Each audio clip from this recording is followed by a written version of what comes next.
আচ্ছা ভাই, কি খবর তোর? কত মোক 1 মাস থেকে কইতেছিস যে টাকাটা দিব, মোট টাকা দিব, 5,000 টাকা নিছিস। তুই কইছিস যে আজ নিয়ে কাল দিন। আজ 1 মাস হয়ে যায়, তোর দেখা পাও না আমি। এলা টাকা দে, তো টাকা দে ভাই। শুন, মোটে এলা টাকা নাই। তুই টাকা দে, নাহলে এই যে গাড়ি চাবি দে। ভাই শুন, কি হইছে ভাই? কানে তুই টাকা দে। দেখলাম চিল্লা চিল্লি। কি? আসসালামু আলাইকুম ভাই। ওয়ালাইকুম আসসালাম ভাই। কি ভাই আপনি বিচারটা করেন তো ভাই। কি হইছে বলেন তো? ভাই আমার কাছে 5,000 টাকা নিছে। আজকে আমাকে বলছে যে আজকে নিয়ে কালকে দেবে। আজ 1 মাস পর আমি ওর দেখা পেলাম। ঠিক আছে? আমাদের এলাকার ভাই। ভাই টাকা দাও না কেন তুমি ভাই? এখন আমি ওর চাবি নিছি। বললাম যে টাকাটা আমি কয়েকদিন পর দিচ্ছি, 4-5 দিন পরে একটু অভাব অনটনে আছি। টাকাটা আমি 5-6 দিন পরে দেই। চাবিটা হুট করে গাইছি, খুলি নি। এটা না ভাই, ধরনের কথা ভাই। তুই টাকা দিবি না গাড়ি দিবি? চাবি পরে নিও। টাকা ভাই টাকা দেব তো ভাই।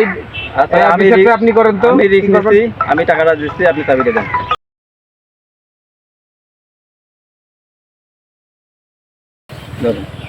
ধন্যবাদ ভাই। আপনার ভাই নামো, নামো তো একটু।